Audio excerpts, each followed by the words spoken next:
The man known to history as Friedrich Wilhelm Nietzsche was born on the 15th of October 1844 in the village of Röhrken, near the town of Lützen, in what was then the Kingdom of Prussia. He was named after King Friedrich Wilhelm IV of Prussia, on whose birthday he was born. Friedrich's father was Ludwig Nietzsche, a 31-year-old Lutheran priest at the local church. After receiving his religious training at the University of Halle, Ludwig had spent 7 years working as a private tutor to the 3 daughters of Duke Joseph of Saxe-Altenburg, a minor prince and a veteran of the Napoleonic Wars. In 1842, soon after taking up his post at Röhrken, Ludwig met 17-year-old Franziska Oehler. The pair were married the following October, on Ludwig's 30th birthday. The daughter of the priest of the nearby parish of Porbels, Franziska was 19 years old when she gave birth to Friedrich. The couple had 2 further children, a daughter in 1846 named Elisabeth, and a son 2 years later that they named Ludwig Joseph. Nietzsche's recollections of his earliest years were dominated by his father, who was a well-respected member of their community. Living in a scholarly house, little Friedrich enjoyed playing with the books that were proudly displayed in his father's study. This idyllic existence would soon be disrupted by the revolutions of 1848, which swept across the European continent that spring and summer. The conservative Nietzsches were horrified when the King of Prussia was forced to acquiesce to many of the demands of the Prussian revolutionaries. Yet there were more personal problems soon facing the family. A few months later, Friedrich's father began suffering from a series of seizures, which doctors could not explain, and he died in July 1849. A few months later, in January 1850, Friedrich's younger brother Ludwig Joseph also died, a few weeks short of his 2nd birthday. After the death of his father and youngest brother, Friedrich moved with his family to the town of Naumburg, where his parental grandmother, Erdmutter, and 2 aunts lived. The young 5-year-old Friedrich, nicknamed Fritz, initially struggled to adjust to the more urban life in Naumburg. In 1851, he began to receive lessons from a priest in training named Weber, and soon became close friends with 2 classmates, Wilhelm Pinder, who lived with his family in one of the town's most prestigious houses, and the latter's cousin, Gustav Krug, the son of a prominent local official and accomplished musician. In October 1854, 10-year-old Fritz and his friends were admitted to the Cathedral High School. 2 years later, the Nietzsches moved into a larger house. With a new piano at his disposal, Fritz received lessons from a local choir master and proved a talented musician. In October 1857, not long after his 13th birthday, Friedrich began to suffer from serious headaches. His mother took him out of school until he recovered his health. By the time he returned to school in early 1858, he had written 2 short plays. His literary output continued later in the year on a visit to his maternal relations at Porbels, where he wrote a brief autobiographical account of his young life, including idyllic reminiscences of his father's house at Röhrken. Commenting on the music he heard in his father's church, the 13-year-old Nietzsche defended the classical tradition of Mozart, Haydn, and Beethoven, which leads our thoughts to higher things, while describing the music of contemporary romantic composers such as Liszt and Berlioz as decadent and of limited value from a cultural perspective, as it was being used, quote, solely for enjoyment or to make a public exhibition of itself. Although he would spend his adult life challenging such moral prejudices, the teenage Nietzsche was already displaying the literary talent that would make him a profound writer, critic, and thinker. In September 1858, not long after Nietzsche returned to Naumburg, he received a scholarship to study at the prestigious Pforta boarding school west of Naumburg. The curriculum here was typical of the 19th century and focused on the study of classical languages, including Latin, Greek, and Hebrew. While the school timetable provided for 10 hours of studying each day, Nietzsche adapted quickly and was consoled by the proximity to Naumburg which enabled him to meet his family regularly. However, he regretted being separated from his friends, Wilhelm and Gustav, both of whom continued their studies in the town. After a memorable visit to the university town of Jena during his summer break in July 1859, Nietzsche returned to Pforta in August and finished top of the class in his exams. However, the year was marred by the death of his 72-year-old grandfather, David Uerler, which forced his maternal relatives to move away from Pobels. Have you ever wondered, what is consciousness? And how did it come into being? These questions are among the greatest unsolved mysteries of science. For centuries, scientists and philosophers have been mystified by the connection between mind and matter. In his groundbreaking new book, The Dawn of Mind, Dr. James Cook, Oxford-trained neuroscientist and friend of this channel, offers a compelling and bold new solution to this mystery. The Dawn of Mind explores the history of the science and philosophy of consciousness and gives a captivating and detailed breakdown of how consciousness came into existence. This is what reviewers have to say about the book, a gripping exploration of consciousness that reads like a Dan Brown thriller, essential reading for anyone seeking to understand the greatest enigma of our time. The Dawn of Mind is not just a book about consciousness, it is an experience, sublime, a clear-eyed short course on the mysteries of life and consciousness, including your role in existence. So, if you are interested in discovering the nature of your own mind, follow the link in the video description and pre-order The Dawn of Mind, How Matter Became Conscious and Alive by Dr. James Cook, coming 3rd of December 2024.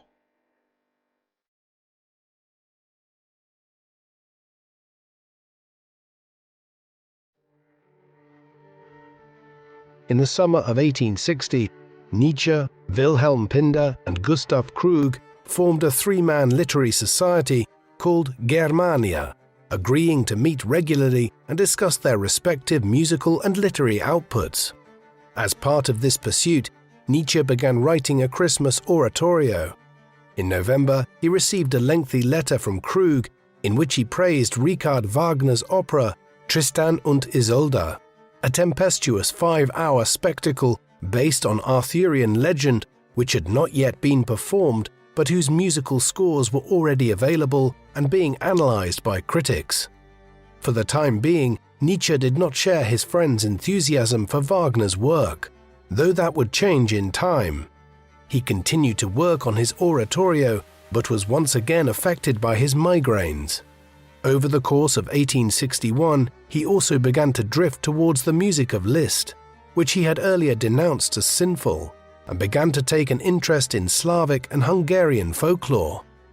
The year also had a transformative impact on Nietzsche's thinking about history and literature. For school, he wrote a provocative essay defending Friedrich Hölderlin, a poet and philosopher who contrasted German barbarism with the achievements of classical antiquity and who had supported the French Revolution. Elsewhere, Nietzsche was inspired by the English poet Lord Byron, in particular his superhuman romantic hero Manfred. Far more controversial was an essay which he composed around this time, which was supportive of Napoleon III, Emperor of the French, and a nephew of Napoleon Bonaparte, whose armies had inflicted so much devastation on Germany a half a century earlier. Nietzsche's text was criticized by both his friends, an early sign of Friedrich's willingness to court controversy in his writing. In the period that followed, Nietzsche's creativity increased as his thinking continued to develop. In an essay entitled Fate and History, Nietzsche came to the realization that an individual who is theoretically free is in fact obeying a wide range of customs and traditions ingrained into them from childhood, which he called fate. For Nietzsche, an individual who was truly free had to constantly battle against the constraints of fate. This realization led him to reject his Christian upbringing, marking the beginning of Nietzsche's lifelong quest to break free from the chains of Christian morality. Despite frequent bouts of poor health and headaches, Nietzsche continued to meet with academic success at Pforta. By the autumn of 1862, he was finally ready to embrace Wagner after the Germania Society acquired a copy of the score of Tristan und Isolde. Sitting at his piano, Nietzsche valiantly joined Krug in making their way through the opera. Nietzsche was so impressed that he took the score with him to Pforta, deaf to Krug's complaints that it was his idea to purchase it. In his efforts to tear down the rules around him, Nietzsche had begun joining his classmates in smoking and drinking. But in the spring of 1863, a teacher ran into him as he and a friend were returning to school from a drunken binge, resulting in him being moved back a semester. His pursuit of his literary interests caused his grades to fall, and he only just managed to pass his final exams in the late summer of 1864.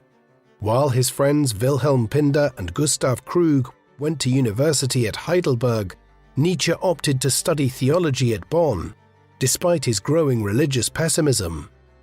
Nietzsche arrived at Bonn in October, accompanied by his Pforta classmate Paul Deussen, who would later become a renowned Sanskrit scholar. Here he attended lectures by the preeminent philologists Otto Jahn and Friedrich Ritschl. Philology is considered a relatively arcane field of endeavor today, yet in the 19th century it was at the cutting edge of European scholarship. As a discipline, it combines literary criticism with analysis of texts and languages, all within a historical framework. It's important to bear this in mind, as most contemporaries considered Nietzsche to primarily be a philologist rather than a philosopher, as he is more often deemed to have been today. As well as this, much of his earlier work falls very clearly into the realm of philology. When he returned to Naumburg for the Easter holidays in 1865, Nietzsche shocked his mother by informing her that he was no longer planning to become a priest. His growing interest in philology had informed him of how myths come into being, and he increasingly recognized that the early Christians had transformed the historical Jesus of Nazareth into a divine figure in a similar fashion. Supporting his arguments with a copy of David Strauss's Life of Jesus, and which attributed the Gospels in the Bible to early Christians several decades after Jesus' death, Nietzsche stubbornly resisted his family's efforts to convince him to return to theology. When he returned to Bonn, he formally transferred to the Faculty of Philology. Nietzsche soon decided that Bonn was not for him, and opted to transfer to the University of Leipzig in his native Saxony. Aside from financial considerations, Nietzsche had decided to follow Friedrich Ritschl, who had recently been recruited by Leipzig. Soon after his arrival at Leipzig in October 1865, the 21-year-old Nietzsche discovered the work of the philosopher Arthur Schopenhauer, who would become the greatest influence on his thinking. In his book, The World as Will and Representation, Schopenhauer built on the work of his great predecessor, Immanuel Kant, by arguing that the empirical world is only a representation constructed from sensual perceptions, while the true world is defined by an unknowable will that exists among all living beings. In his efforts to understand this enigmatic force, Schopenhauer anticipated Darwin by recognizing that nature is a struggle for survival. Although humans had achieved a dominant position in nature through superior intellect, Schopenhauer pessimistically saw the human will as one which relentlessly pursues its desires only to encounter boredom after attaining them. The only way to escape the suffering of the human condition was to appreciate the wonders of nature and art. In early 1866, Nietzsche furthered his intellectual pursuits by founding a philological club and presenting a paper which caught the attention of Professor Ritschl, who offered to support him in getting his work published. At this time, Saxony found itself caught up in a war between Prussia, the dominant power in northern Germany, and the Austrian Habsburg Empire, the largest German region in the south of Central Europe. After the Prussians won a decisive victory at Königgrätz in July, Prussia extended its influence and Saxony effectively became a Prussian protectorate. Notwithstanding his academic success, in September 1867, Nietzsche was swept up in the German patriotic fervor and enlisted in an artillery regiment. In March 1868, he was badly injured after falling from his horse.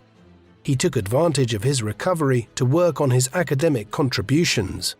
Shortly before entering military service, he had written a prize-winning essay on the 3rd century AD Greek historian and biographer of the ancient philosophers, Diogenes Laertius. Laertius is our foremost source for the details of the lives of many of the ancient world's most important philosophers. Men such as Zeno of Citium, the founder of the school of philosophy known as Stoicism. Nietzsche's essay on Laertius was subsequently published in a prestigious journal edited by Ritschl, who would accept 2 more of Nietzsche's contributions in 1868. At just 24 years of age, Nietzsche was firmly on the path to academic stardom when he returned to Leipzig in October 1868 after his military service. Following an introduction from a friend, on the 8th of November, Nietzsche was invited to a private gathering to meet one of his idols, Richard Wagner. After Wagner entertained his small audience by playing extracts from his operas, he and Nietzsche talked about philosophy, and the latter was delighted to hear that his favorite composer was also an enthusiastic admirer of Schopenhauer. At the end of the meeting, Wagner invited Nietzsche to visit him at his home in Lucerne in Switzerland to continue their discussions. As chance would have it, not long afterwards, Nietzsche received an astonishing offer to take up a professorship in classical philology at the University of Basel in Switzerland. Motivated by the salary of 3,000 Swiss francs a year, Nietzsche left for the Alpine country in March 1869 to take on a professorship without even having completed his university degree. Clearly, his early published work had convinced his new departmental colleagues in Basel that the young man was worth hiring, degree or no degree. While he struggled with being away from friends and family in Germany, Nietzsche did make frequent trips to Wagner's villa at Tribschen on the shores of Lake Lucerne after arriving in Switzerland. There he cultivated good relations with Wagner's mistress and future wife, Cosima von Bülow, the daughter of Franz Liszt, whom he would later praise as the model for womanhood. Nietzsche was glad to become part of his idol's intimate circle at a time when Wagner was working on Siegfried, the 3rd part of his epic Ring cycle based on Germanic mythology, while the composer appreciated the young philologist's interest in his work. After spending Christmas with the Wagners, Nietzsche delivered 2 controversial lectures in early 1870, in which he argued that the ancient Greek philosopher Socrates, a revered figure in the canon of Western philosophy, was partly responsible for the degeneration of Greek culture from the heights of epic poetry and tragedy. He would soon expand out these ideas, arguing that classical Greek culture was actually at its height in the 6th and early 5th centuries BC, and that figures like Socrates in the late 5th century BC, with what Nietzsche viewed as a rather simplistic philosophical approach, represented a decline. In April 1870, Nietzsche had his post at Basel confirmed as a permanent one, but his joy was short-lived after learning that he would be teaching 20 hours a week, a schedule which would leave him little time for his own research and writing. He received a further shock a few weeks later when Wagner informed his close friends that he was intending to move away from Tribschen, his own opera theatre at Bayreuth in Bavaria, under the patronage of his admirer, King Ludwig II, where he hoped to stage his Ring cycle with musicians trained under his direction. A disconsolate Nietzsche wrote to Cosima suggesting that he might leave his academic post after a year or 2 and follow Wagner to Bayreuth. Meanwhile, Nietzsche's life was further disrupted when Napoleon III of France declared war on Prussia in July 1870.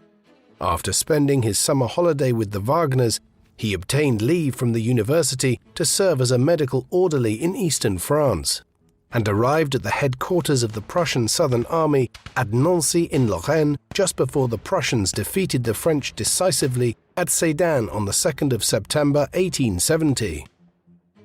Although the Franco-Prussian War was a short one and soon ended in January 1871 with the unification of the German Empire under Prussian domination, a move orchestrated by the Prussian Chancellor Otto von Bismarck, Nietzsche's views on it evolved in the few short months of the conflict. This was in part owing to his contracting both diphtheria and dysentery during his time as a medical orderly, conditions which further damaged his always precarious health. As a result, he took a dimmer view of the Prussian aggression by the time the war came to an end. During the winter of 1870, while recovering from his ailments, he began to make plans to move away from his focus on philology in favor of studying philosophy more directly. After a joyful Christmas holiday, during which he had the privilege of witnessing Wagner perform his Siegfried Idyll as a surprise birthday gift for Cosima, Nietzsche sank into a depression when several friends refused to join him in Basel. Further disappointment followed when Nietzsche's request to take over the chair of philosophy in the university was denied. While recovering his health in Lugano in Italian Switzerland, Nietzsche worked on a study of Greek tragedy, which eventually became a book under the title The Birth of Tragedy, published in December 1871. Nietzsche identified with Greek tragedy a struggle between Apollonian and Dionysian forces, the former representing order and reason and the latter chaos and emotion. These forces were manifested in the cults of Apollo, the Greek god of music and dance, and Dionysius, the Greek god of wine, excess, ecstasy, and madness. Nietzsche saw music as the highest representation of the Dionysian concept and speculated that the epic poetry of ancient Greece had been inspired by music. The book was dedicated to Wagner, whom Nietzsche argued had emulated the Greek tragedians in achieving a perfect balance of Apollonian and Dionysian elements. The composer was delighted with Nietzsche's work and asked the author to send copies to his patron, King Ludwig of Bavaria, and his father-in-law, Franz Liszt. Although the book proved popular among artists and musicians, the academic community was less enamored by Nietzsche's conjectural approach to philology, and Nietzsche was disappointed to find his mentor, Friedrich Ritschl, among his critics. That said, any reader of The Birth of Tragedy today will find a refreshingly novel insight into classical Greek culture. Nietzsche was already very much carving out his own path by the early 1870s when it came to his interpretations. Nietzsche saw himself along with Wagner as the vanguard of a movement striving to return German culture to the heights it had attained at the turn of the 19th century, the era of Kant, Mozart, Goethe, and Beethoven. In early 1872, he delivered a series of public lectures attacking the German education system and warning against the trend towards the democratization of education. While he recognized a need for the practical training of state officials, farmers, and factory workers, he argued that cultural education and intellectualism was being denigrated by making it overly functional, with the goal that individuals should solely be training for a profession at all times, rather than engaging in scholarship as an end in and of itself. In May, he went to Bayreuth to attend a ceremony marking the laying down of the foundation stone of Wagner's new theatre at Bayreuth, an edifice built to the composer's specifications. Back in Basel, Nietzsche soon found himself in the middle of a vicious debate in the pages of the national newspapers about the merits of his book, The Birth of Tragedy. While he appreciated the publicity, he realized that most of his fellow philologists were against him, and after spending his summer holidays in Italy, Nietzsche returned to Basel to find that only 2 students had signed up to his course on Greek and Roman rhetoric. He was forced to abandon a second lecture course on Homer altogether. Unperturbed, Nietzsche now decided to work on a study of pre-Socratic Greek philosophers, which he hoped to publish under the title Philosophy in the Tragic Age of the Greeks, in time for Wagner's 60th birthday in May 1873. When he visited the Wagners in early April in Bayreuth to inspect construction work on the theatre, Nietzsche's reading from his latest work received a somewhat cool reception, and his efforts to lighten the mood by playing one of his compositions on the piano were likewise received awkwardly. By early May, Nietzsche had almost finished his new book when he became distracted by the publication of The Old and New Faith by David Strauss, the writer whose Life of Jesus had inspired Nietzsche to give up religion. Now, 4 decades after the Life of Jesus first appeared, Strauss's latest work set out a vision of progressive Christianity that labeled Schopenhauer's pessimistic diagnosis of the human condition as the product of a, quote, putrefying brain.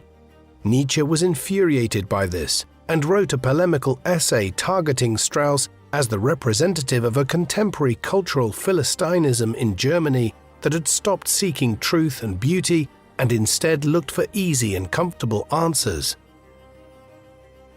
This polemic of Nietzsche's against Strauss was the first of a series of 4 essays which would eventually be published together in 1876 under the title Untimely Meditations.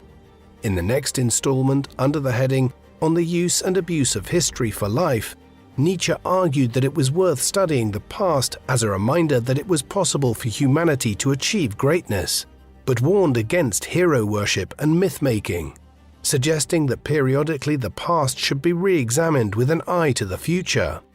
Nietzsche then proceeded to attack the scientific approach to history in Germany, which served to undermine the power of the past.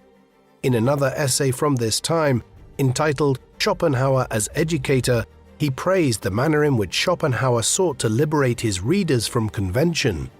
It certainly influenced Nietzsche. He was nothing if not original in his views. For the 4th of his Untimely Meditations, Nietzsche turned his attention to art with a piece entitled Richard Wagner in Bayreuth. Although he had written most of it by early 1875, he was once again struck down by ill health that would leave him almost blind. Scholars have debated what afflicted Nietzsche for well over a century. Many have concluded that he was suffering from tertiary syphilis, but it may have been a number of different ailments that gradually became worse over time, notably gastric spasms, hemorrhoids, debilitating headaches, failing eyesight, and eventually fits and fainting spells. Some have speculated that these myriad neurological issues indicate the development of a brain tumor. It was not until July 1876 that Nietzsche recovered enough from this latest bout of ill health that he managed to complete the manuscript of Richard Wagner in Bayreuth with the assistance of a young musician and admirer named Heinrich Koselleck. Copies were immediately sent out to Wagner, who urged Nietzsche to hurry to Bayreuth. Final rehearsals in advance of the premiere of The Ring Cycle in mid-August. Nietzsche arrived there by the 22nd of July, but found the town full of aristocrats who were there for the social occasion rather than any particular appreciation of Wagner's work. Keen to get away from the crowds, Nietzsche refused an invitation to meet the King of Bavaria. The University of Basel now granted Nietzsche a year-long sabbatical. He spent the first part of it in Italy with Malvida von Meisenburg, a German aristocrat who had turned her back on her family and befriended several prominent European revolutionaries, and was an enthusiastic admirer of both Wagner and Nietzsche's work. Although Meisenburg was 28 years Nietzsche's senior, she became one of his closest confidants after their first meeting in Munich several years earlier. Nietzsche traveled to Sorrento in the Bay of Naples with 2 companions, Albert Brenner and Dr. Paul Rey. Both of them had previously been his students. Under Rey's influence, Nietzsche found himself questioning Schopenhauer's more pessimistic writings. He also became embroiled in a disagreement with Wagner at this time, whose German nationalism Nietzsche was increasingly critical of. Aside from any philosophical disagreements, Wagner knew that his ambitions for Nietzsche to edit a journal to promote his ideas about music and art were unlikely to be realized, given Nietzsche's poor health. Following his return to Basel in the autumn of 1877, Nietzsche went to Dr. Otto Eiser in Frankfurt for a medical examination. The doctor diagnosed a damaged optic nerve as the source of his failing eyesight and prescribed his patient, quote, an absolute avoidance of reading and writing for years to come. This was an instruction Nietzsche was never going to even remotely consider following. During his sabbatical, Nietzsche had been working on a 5th untimely meditation about the human condition. but by the time the manuscript was completed, it had become a separate book of more than 300 pages, under the title Human, All Too Human. This was published in the spring of 1878, composed of a series of 638 aphorisms intended to communicate his thoughts concisely, if not systematically. Nietzsche argued that there were no eternal truths, and that the efforts of Kant and Schopenhauer to discover such truths were fundamentally misguided. In a dramatic reversal of his earlier views, Nietzsche now placed science on a higher level than art, arguing that small scientific discoveries had done much to advance human progress. While Nietzsche continued to acknowledge the importance of art, he described it as a bridge to facilitate the transition from religion and superstition to his free-spirited way of thinking. Indeed, the subtitle of the book was A Book for Free Spirits. Elsewhere in the book, he continued his relentless attack on Christianity by asserting that its core precepts had no rational and scientific basis, that its notions of good and evil were social constructs which had no place in the modern world. Nietzsche knew that his new book would infuriate Wagner, and chose not to send him a copy. Later, he heard from his and Wagner's publisher, Ernst Schmeitzner, that the composer had acquired a copy of the book but did not read much of it before setting it aside in order not to disturb the positive impression he had of Nietzsche's early work. Many of Nietzsche's friends were equally critical after reading the book, and were especially troubled by his rejection of morality. In response to his critics, Nietzsche doubled down by writing a second part entitled Mixed Opinions and Maxims, offering another 400-odd aphorisms in which he argued that Christian humility and self-denial was in fact a manifestation of a self-centered desire to avoid eternal damnation, and that Christianity was a cult of suffering. Nietzsche's deteriorating health prompted him to request to be relieved of his duties at the University of Basel in May 1879. By now in his mid-30s, his thinking had evolved considerably during his years at Basel, though over the course of the next decade, he would have to eke out an existence as an independent philosopher with a pension of 3,000 Swiss francs a year from the university and occasional financial support from friends and family. However, despite his poor health and the manner in which his work in the 1870s had strongly divided opinion, Nietzsche was about to embark on the most productive period of his life, as the liberation from his academic duties freed him to research and write to an unprecedented extent. By the autumn of 1879, he had already put together another collection of free-thinking aphorisms, entitled The Wanderer and His Shadow. In this, Nietzsche denounced the promotion of abstract concepts such as the salvation of the soul, arguing that human beings should not be troubled by metaphysical considerations. Addressing an age-old question about the state of nature, he attacks Jean-Jacques Rousseau's notion that man is born free but everywhere is in chains, arguing that rather than voluntarily giving up part of their freedoms for the social good, human communities evolved in response to external threats, and the earliest forms of justice were no more than legalized systems of revenge. By giving his book the title The Wanderer and His Shadow, Nietzsche used his aphorisms to explore positive and negative aspects of the same issue. For instance, addressing the impacts of war, Nietzsche asserted that while war was clearly a destructive force, it can also provide the necessary catalyst to rejuvenate stagnant communities and resolve long-standing tensions within them. These views were often controversial, but many of the ideas outlined in The Wanderer and His Shadow are now widely incorporated into the field of anthropology and the study of early human societies. The winter of 1879 proved disastrous for Nietzsche's health, and he spent 1880 on the move, seeking more amenable climates. In February 1880, he went to the northern Italian lakes, where he met up with Heinrich Koselleck and accompanied him to Venice. Nietzsche enjoyed Venice in the company of his young friend, whose support in transcribing Nietzsche's barely legible drafts into a fine copy proved indispensable. but the summer heat compelled him to move to the fashionable spa town of Marienbad, now in the Czech Republic. After returning to Naumburg in September, he returned to Italy in October to preempt the onset of winter and settled down in Genoa.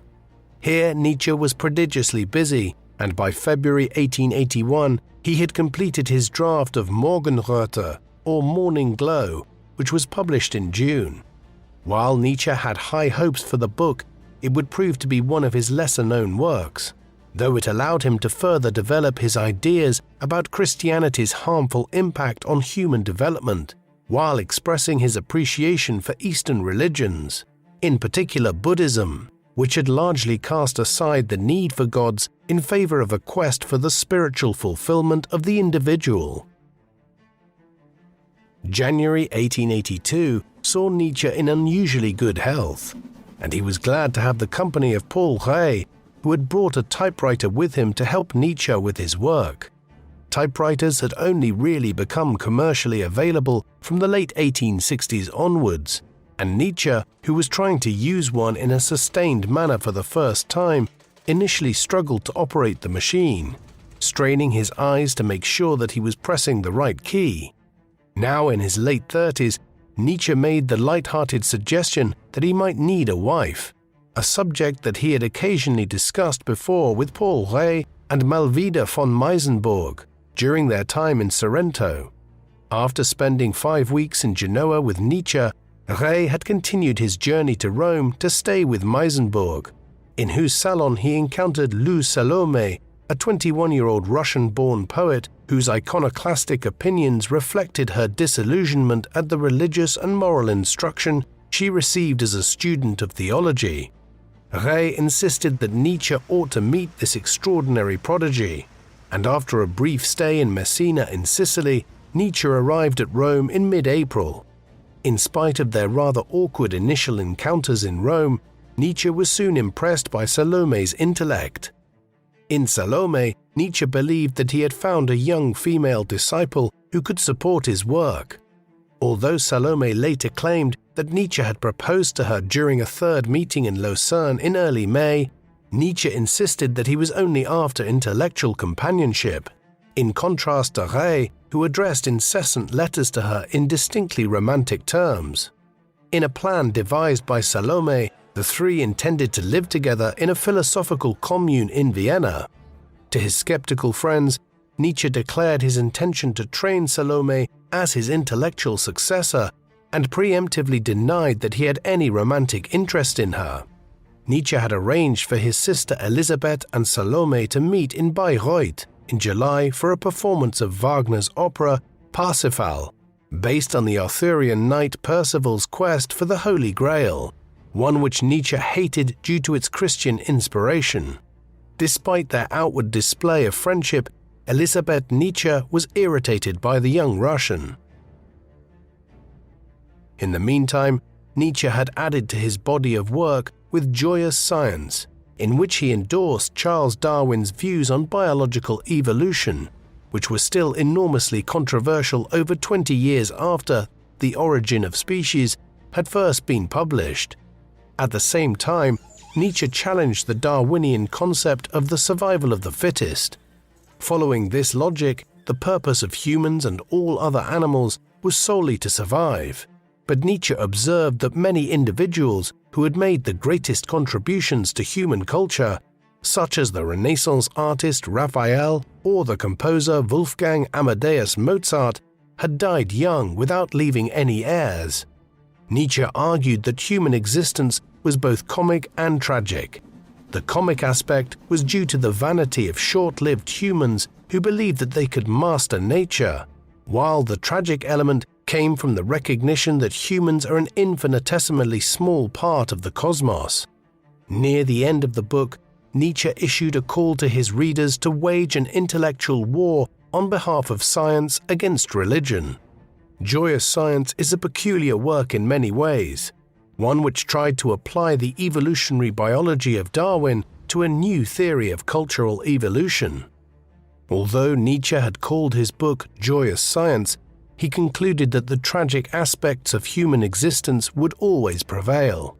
Nevertheless, his encounters with Lou Salome had inspired within him a sense of optimism about life. In August 1882, the two spent 3 weeks in philosophical discussions in the Tautenberg forest in Saxony, which Nietzsche hailed as one of the happiest times of his life. Arguments did occur, though, with his sister and mother about the propriety of his relationship with Salome, which led Nietzsche to leave Naumburg for Leipzig. There, the already precarious foundations of his triangular relationship began to crumble, as a jealous Ray resented Nietzsche's insistence on spending time alone with Salome, while the young and strong-minded Russian had no intention of submitting herself to Nietzsche's intellectual control. Nietzsche also admitted privately in his notebooks around this time that his desire for Salome had assumed a physical dimension. He was consequently immensely upset when the relationship between them all began to collapse in the weeks that followed. Plunged into a deep depression and resorting to taking growing quantities of opium to treat both his physical ailments and his emotional pain, Nietzsche continued an acrimonious correspondence in the months that followed with his erstwhile companions from his retreat at Rapallo in Italy, all to no avail as they drifted apart. As emotionally turbulent a period as this was for Nietzsche, it proved an intellectually productive one, as he began working on what is often deemed to be his most important work, Thus Spake Zarathustra. In this, he sought to establish a new philosophical framework of his own, independent of the influence of Schopenhauer, Kant, or any other philosopher. This singularly Nietzschean philosophy was expressed via the mouthpiece of the ancient Persian philosopher Zoroaster, who gave his name to Zoroastrianism, the world's first monotheistic faith, one which had flourished in Mesopotamia and Persia in the first millennium BC, and in which the creator god, Ahura Mazda, was involved in an eternal struggle with the demon Ahriman.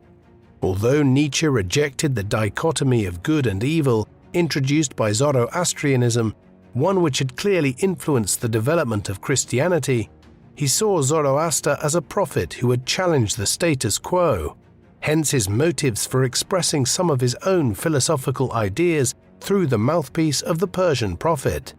Nietzsche wrote the first part of Zarathustra within the space of 10 days in late January 1883. A couple of weeks later, he learned that Richard Wagner had died unexpectedly in Venice. They had not seen each other in over 6 years after an acrimonious divergence of views in the mid-1870s, though Nietzsche continued to revere elements of the great composer's work. During a visit to Rome in April 1883, Nietzsche reconciled with his sister Elisabeth, whom he had earlier blamed for the wrecking of his plans with Salome. By June, he was back at his favorite Swiss mountain retreat of Silz Maria, where he expressed his anger at his Leipzig publisher Ernst Schmeitzner for delaying the publication of the first part of Zarathustra.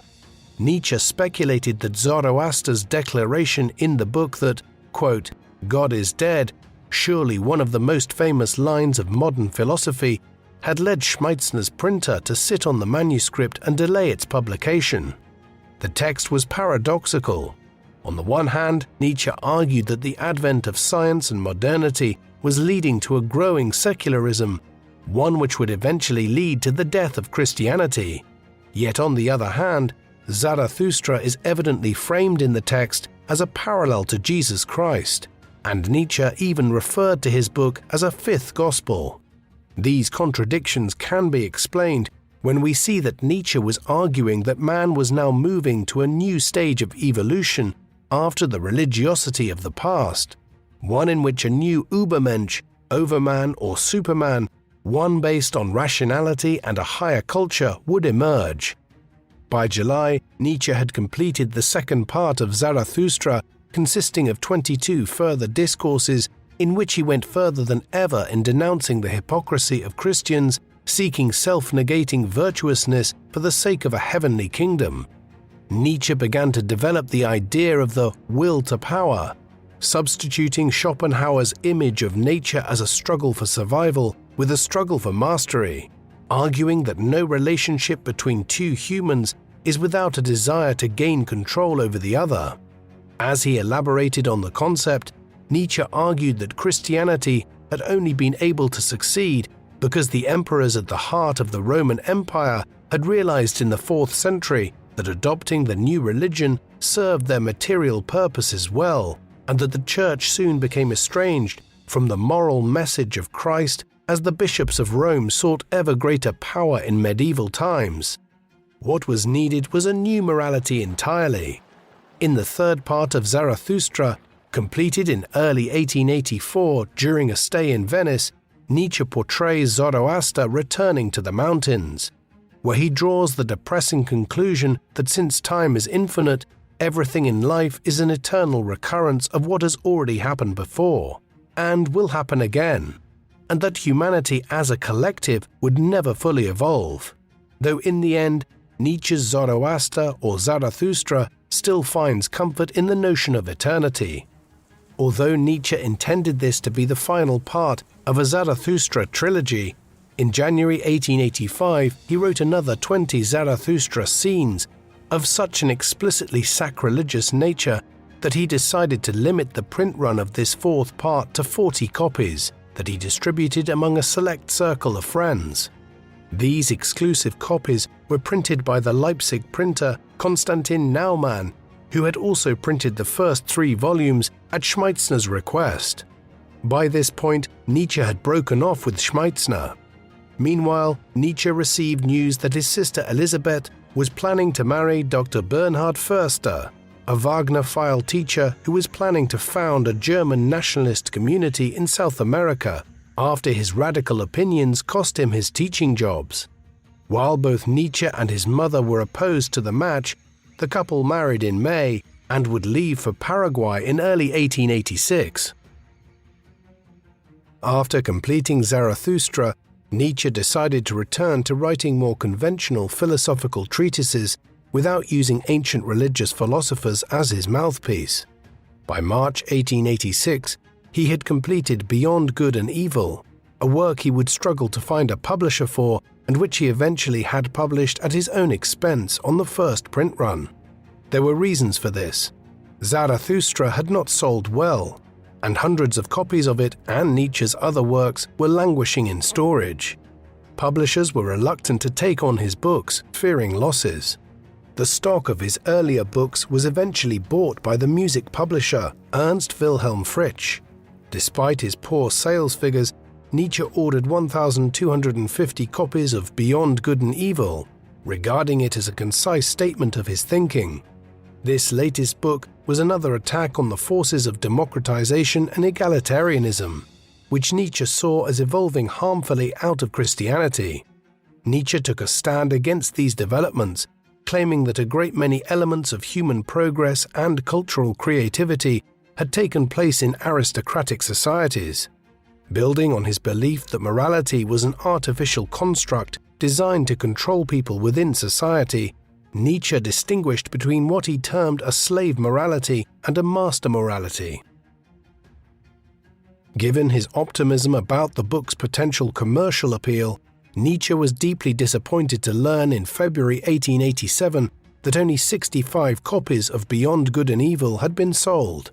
Among the few readers who appreciated the book was Meta von Salis, a Swiss writer and historian who had just become the first woman in Switzerland to receive a doctorate.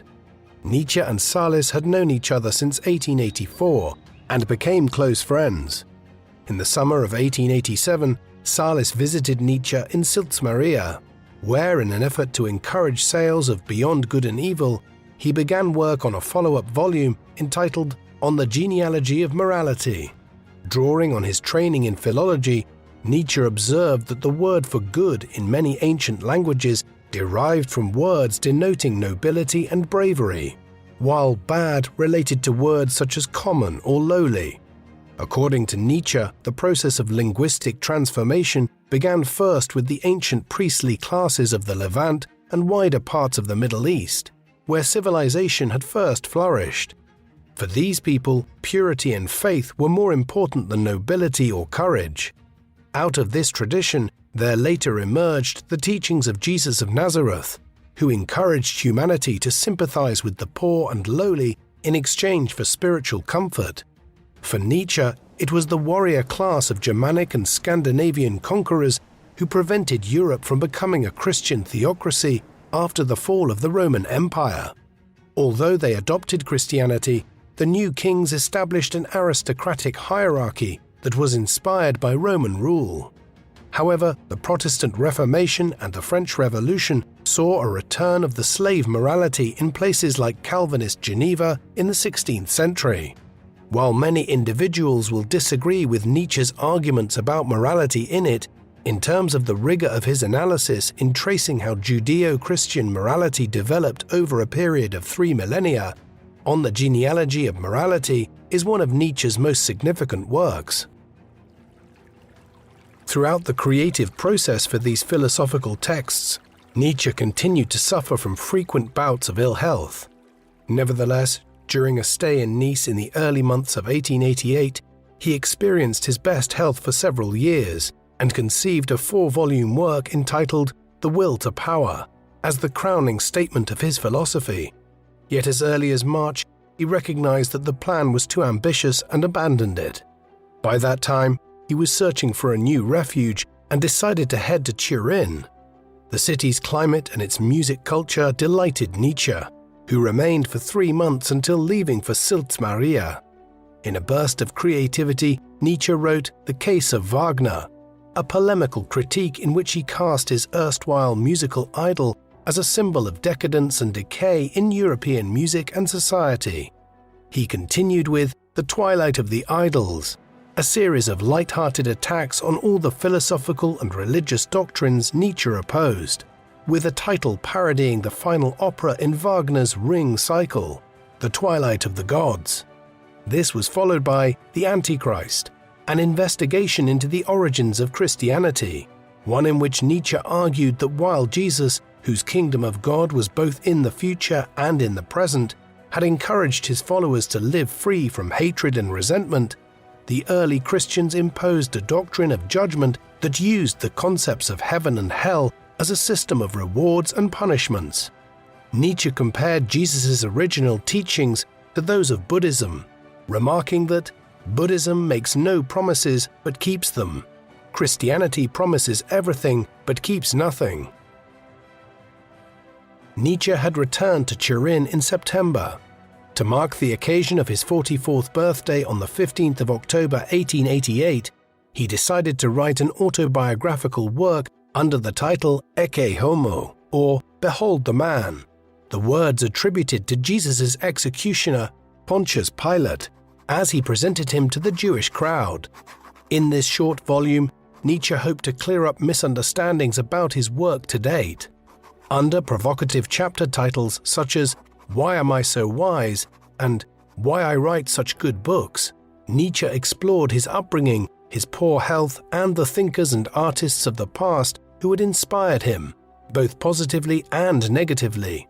In his defense of his own work, Nietzsche suffused the text with exaggeration, claiming that his Zarathustra was superior to anything that Goethe, Shakespeare, or Dante had ever produced.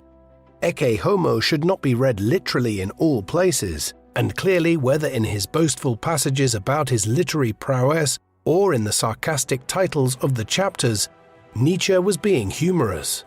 Having written Ecce Homo in the space of 3 weeks, he returned to the split between himself and Wagner many years earlier, something which still clearly troubled him deeply. Compiling extracts from his previous work, he argued that it was not he who had changed his mind about German culture back in the mid-1770s, but Wagner, in becoming increasingly nationalistic and pandering to the popular mood of the day. Nietzsche's burst of immense activity in the 1880s was soon to come to an end. At the end of the year, his mental state suddenly deteriorated.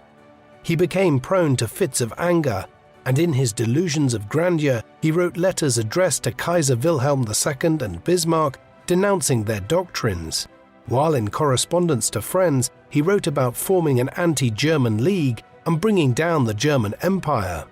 In a letter to Meta von Salis, dated the 3rd of January 1889, Nietzsche declared that God is on earth, and claimed to have imprisoned the Pope and ordered Kaiser Wilhelm and Bismarck to be shot. According to an account published after his death, Nietzsche's condition became public when he saw a horse being flogged by its driver in the streets of Turin and ran to protect it, before collapsing at its feet. Clearly, he was deeply unwell, and both those who argue that he was syphilitic or suffering from a brain tumor agree that whatever his condition was, it became much worse in the course of 1888 and 1889. As news of his erratic behavior spread, Nietzsche's family hurried to have him brought back to Switzerland. After a series of medical examinations, which determined that Nietzsche may have been suffering from syphilis contracted as a young man, the philosopher was transferred to the care of his mother, Franziska, in Naumburg. For a year or two, Nietzsche could still string together a few coherent sentences in conversation, but over time his condition worsened irreversibly. The fate of Nietzsche's final unpublished works was still up in the air until 1892, when Elisabeth gave Naumann the right to publish a second edition of her brother's complete works, edited by Heinrich Koselleck, who used the pseudonym Peter Gast that Nietzsche bestowed upon him for his musical compositions. Elisabeth's ill-fated Paraguayan adventure had come to an end, and its failure had caused her husband to take his own life in despair.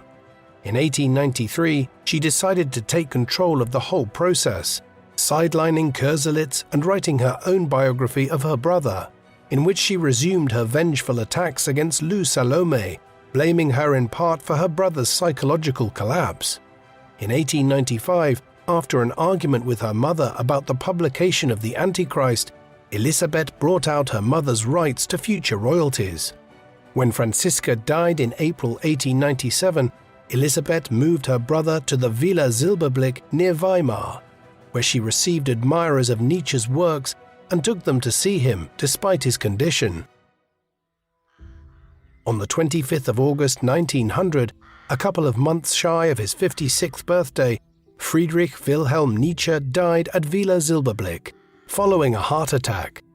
3 days later, he was buried beside his father at the parish church in Röcken, despite the protests of the vicar. Following a tumultuous life in which he struggled against persistent illness to become firstly a distinguished academic and secondly an original thinker, who sought to dismantle conventional morality, the iconoclastic anti-Christian philosopher found his final resting place in a Christian graveyard. In a further irony, just as Nietzsche argued that Jesus' followers distorted his teaching after his death, Nietzsche's own thinking was misrepresented by imperialists, communists, and fascists who adapted his concepts of will to power, master morality, and the Superman for their own ends. The worst culprit of all was Elisabeth Forster Nietzsche, who promoted her brother as a German nationalist and anti-Semite, and was received by Adolf Hitler on several occasions before her death at the age of 88 in 1935. Both Wagner and Nietzsche had their work exploited by the Nazis towards their own political ends in the 1930s and early 1940s. There are very few philosophers in human history who have left behind as contentious a legacy as Friedrich Nietzsche did. On the one hand, he has been rightly praised as one of the most startlingly original thinkers of modern times. Whether one agrees or disagrees with the conclusions he drew, there is no doubt that the arguments which he put forward in books like The Birth of Tragedy, Beyond Good and Evil, Thus Spake Zarathustra, and the essays in Untimely Meditations were extremely novel in their approach. However, many people have found his rejection of the ideas of social egalitarianism and his fundamental rejection of conventional Western morality unpalatable. That being said, the attribution of fascist views to him is not accurate. Moreover, even if one finds his arguments unpalatable, there is no denying their influence. His commentaries on the so-called death of God, in an increasingly secular age, foreshadowed the decline of Christian churches in 20th century Europe and laid the groundwork for much of the existential philosophy of the post-war era. Many of Nietzsche's arguments about the evolution of society have also been absorbed to varying degrees into the fields of history, anthropology, and sociology. And that is perhaps the most striking thing about Nietzsche, the sheer breadth of his work. It went far beyond philosophical inquiry to embrace history, anthropology, philology, religion, literary and artistic criticism, musical theory, and much more besides. Thus, whether one loves or loathes him, there is no ignoring Nietzsche in modern scholarship. What do you think of Friedrich Nietzsche? Was he a profound and original thinker who encouraged humanity to seek improvement and scale new heights of cultural and intellectual achievement? Or was his complex philosophy the product of a tortured mind that was degenerating in many ways in the 1880s? Please let us know in the comment section. And in the meantime, thank you very much for watching. Thank you for watching People Profiles documentaries. Please subscribe if you haven't already, and don't forget to hit the bell icon to get notifications so you never miss an upload. If you would like to watch our videos with no adverts of any kind, listen to audio podcast versions of our videos, discuss history with other People Profiles fans, and much more, go to peopleprofiles.com and become a member for as little as $2 per month. Members can also receive discounted merchandise, behind-the-scenes material, and a credit in our videos, along with much more. So, please support us in our work in return for exclusive offers at peopleprofiles.com via the link in the video description. Thank you very much for watching.